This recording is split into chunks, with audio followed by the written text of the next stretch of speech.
preacher mentions cost, people hold on to their wallets. But we realize that being a disciple of Jesus will cost us, and we were willing. I think after last week, I was challenged, to be a better disciple for our Lord. And I knew what it would cost, and I'm willing to pay that cost. I definitely felt the love. And I say I felt the love because right after the sermon last week, I got quite a few messages of the peanut butter that is on sale. So thank you so very much. I mentioned peanut butter, how much I love it, how expensive it is.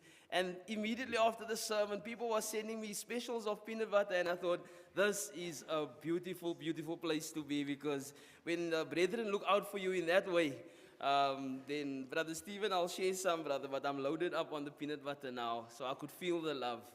Today we speak about something that maybe we don't like to, and that is the don'ts. The Bible says a lot of do's, do this and do that. But this morning, specifically for this lesson, we'll speak about the don'ts that we find in the Bible. And these don'ts actually protect this love of which we speak. So when we speak about do not or don't, we'll basically say that you need to refrain from, avoid, abstain, under no circumstances do this. So it means that it really is something that we should run away from.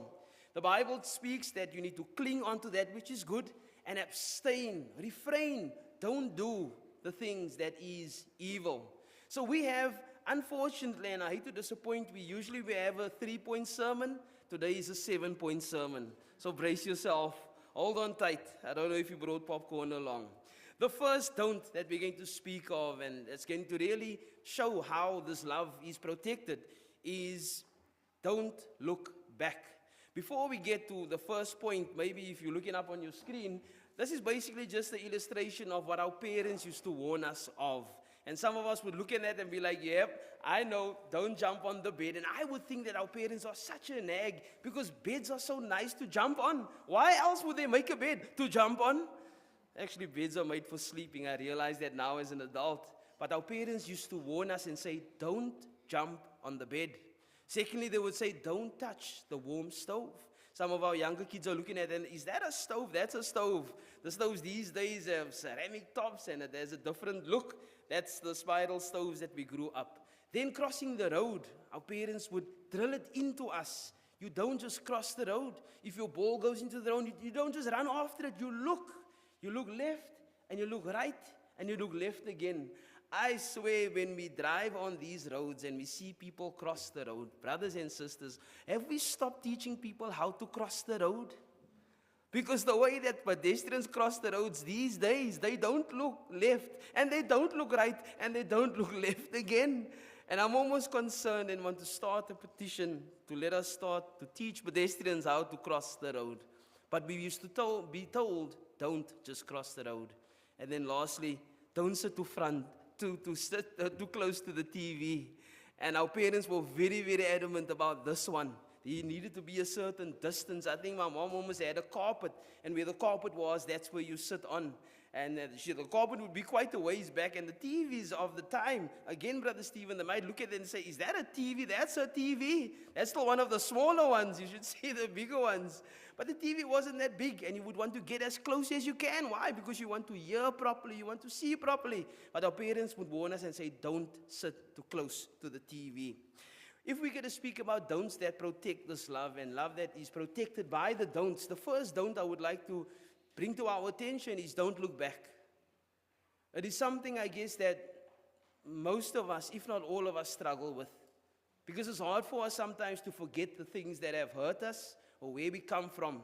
And maybe we were not the people that we are today a few years ago.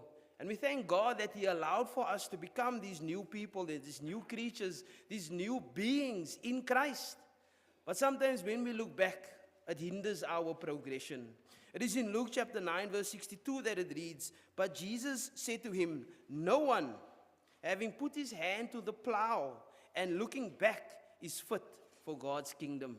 So I know that if I want to be a part of God's kingdom, guess what? I need to put my shoulder to the plow and I need to move forward. Looking back can sometimes take me backwards. I can stop my progression, and God would not want that. He says, you're not fit for my kingdom, because I need people that is moving forward. The Bible teaches us that a double-minded man is unstable in all his ways. And sometimes looking back allows for us to be double-minded. We need to be sure of where we want to go. This morning in our youth class, we spoke about the ultimate goal, and the ultimate goal is heaven. We should never ever doubt that. There should never be an idea where we actually are putting our shoulder to the plow, look back and say, do we really want to go there? Is that where I would want to go? It should be unprecedented that heaven is our ultimate goal. You see, looking back sometimes makes us forget that we are a forgiven people, that God has forgiven us. And maybe your neighbor hasn't forgiven you, and maybe your spouse hasn't forgiven you. Maybe your friend hasn't forgiven you. Maybe your boss hasn't forgiven you. Maybe your child hasn't forgiven you. But you see, the God that we serve, He forgives us. And when He forgives, He wipes our slate clean. There's almost no record of the wrong that we have done. For us now is to move forward and not look back. Brethren, I do not count myself to apprehend this, but there's one thing I do. I forget those things which are behind, and I reach forward to those things which lie ahead. God made a similar promise to Israel, and He said, do not remember the former things. Why? The former things were bad. It was terrible in the book of Isaiah. Don't consider the things of old. Behold, I will do a new thing. And that's what God would want to leave with us this morning. Maybe the past is not good. And I'm not saying that everyone's past is bad, but usually there are certain things in the past that we cannot leave in the past. What God would like to invite our attention to this morning is moving ahead. So the first don't that we look at is don't look back. The second don't that we will